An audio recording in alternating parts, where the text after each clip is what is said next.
Hello guys, and welcome back to this channel, where today guys, I'll be showing you how to add layers on Descript. So guys, the first thing that you of course need to do is go to Google and type in descript.com, or of course download their app. But now guys, let's see. Then you just need to go and log into your profile or register to Descript if you haven't already done that, of course.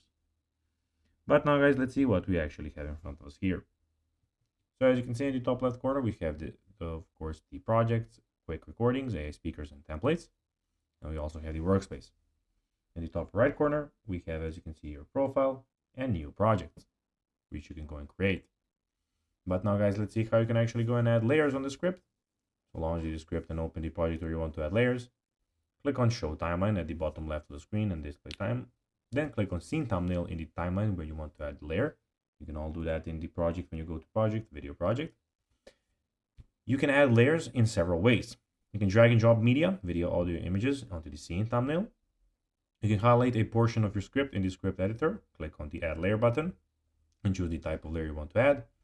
Or you can select a portion of script track in timeline and add media over that range. Use properties panel to adjust the start timeline duration, speed, and volume of individual clips. You can rearrange layers by dragging them into timeline or right click on them and selecting their new location. So guys, that will be everything for this video. I hope that you found this video informative and entertaining, guys. If you did, don't forget to like this video, share it, subscribe to the channel, and put the notifications on, as guys, this really helps us grow our channel. So if you have a few seconds, it will be pretty cool if you could do this for us. So guys, that will be everything for this video. I hope you enjoyed it, and guys, as always, I'll be seeing you in the next video. Until then, as always, bye guys.